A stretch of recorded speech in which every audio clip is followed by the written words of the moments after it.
Okay, we mentioned in a previous video how I really like having the option of doubled harmonies so that I can hard pan them.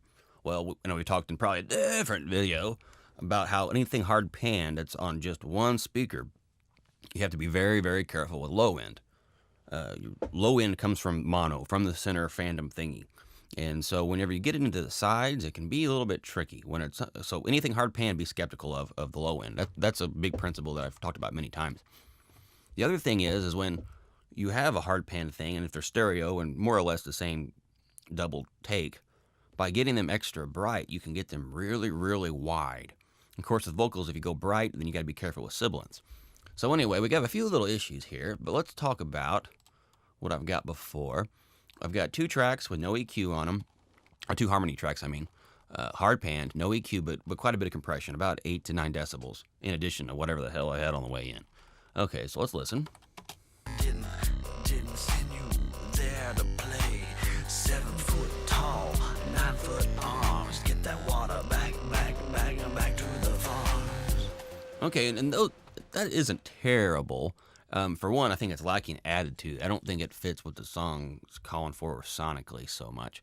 I want something a little prettier, and I guess prettier is the word. Whatever, I got it in my head. I'm calling it pretty. But more importantly, that low end is bugging me. Something about the woo in this particular voice on the harmony is it just seems distracting. So what I'm gonna do, I got Isotope Alloy here, one of my favorite plugins, and I had this on the stereo bus. I like to stereo process these because I don't like having to do anything twice. It's not fun doing it the second time. It makes me nervous. Okay, so what I've got here. I've got an equalizer, an exciter, and a de-esser. The exciter is a multiband variety, and it's really only smashing up everything over 2K. I'm looking for basically distortion, low-level distortion on just the upper band. So you don't get any mud turning into rah, but you get top end that has to saturate a little bit. Some of that's because I want to kind of narrow off some of those peaks, but a lot of it's just to bring up more top end. So it's kind of like a cross between an equalizer and a distortion. Kind of a tricky sound, but really cool. I'll cover that in depth in another video. Then lastly, the de-esser here is just to catch any of those, S's that leap through that need to be dealt with. Because since we're adding EQ like this, you can imagine there will be some S's that spike through. And I think S's can be a really, if you have excessive sibilance, a lot of sibilance in that phrase. If you have excessive sibilance, in your background vocals, that can leap out and take attention away from your lead vocal. Lead vocals can get away with quite a bit more than these harmony vocals, in my opinion. And if they're hard panned, it's even worse just because that extra width, they cut right through a mix. So anyway, let's listen here and see what I'm doing. We'll loop it, and I'll add each stage so you can see what's going on here. Okay, so without any alloy, of course, I think we're going to lose some level here. Let's do that. 7 foot tall, 9 foot arms. Get that water back to the farm. So as is, they're a little loud anyway. So let's turn those down some.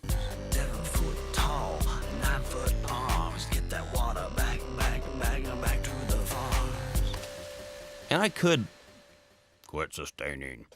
I could leave them just like that, turn them down a little bit further, and call it a day. But I'm a proactive mixer. I like to tinker, and so this will give me something to do.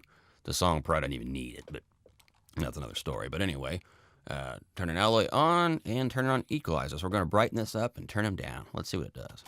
There to play, 7 foot tall, 9 foot arms. Get that water back to the farm. And you may be asking, well, why did you boost the top end when you could have just cut the low end? My answer is, I don't know. I don't have a good answer. I could have done it just the other way. I could have just cut the low end and maybe left the level the same. It's really hard to tell.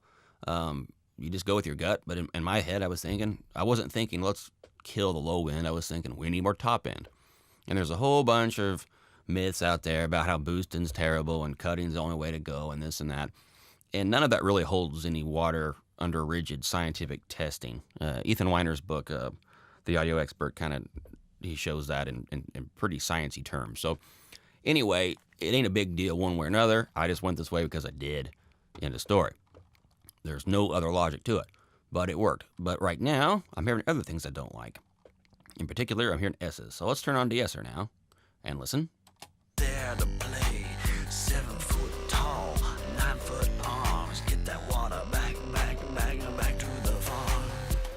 See, now the vocals went from being like 7 foot tall to being kind of 7 foot tall. Okay, well, maybe not, but it sounds more like black people did it. Black people know what they're doing when they're doing this sexy stuff. Trust me. Not really sure what that means. Okay, and then lastly, let's add our exciter here. There to play, 7 foot tall, 9 foot arms. Get that water back to the farms. In my opinion, I'm always looking for that kind of that eventide sound, and of course I have one, but don't have it on right now. But it adds this 3D chorusy kind of. It's called dual pitch shift. But anyway, it just adds this really spacious, just like majestic, like quality to things. And what's weird is this particular thing, the closer I get this vocal sound to what I'm looking for with EQ, exciter, and the de-esser, when all those work together, I start to almost hear like that sexiness come in, almost like it was from an eventide, but totally different process. It shouldn't even work that way. I think what's happening is the emotion side of me that's like says, yeah, this sound is getting sexy, starts to kick in, and I think I just associate that with other sounds. I think they're sexy. So whatever. Anyway, let's listen again, and let's see if there's any flaws. I probably need to adjust level, and I may change my mind totally in regard to how much I use this thing, but what I've got now is a really wide, really 3D backing vocal that has a real kind of R&B type quality.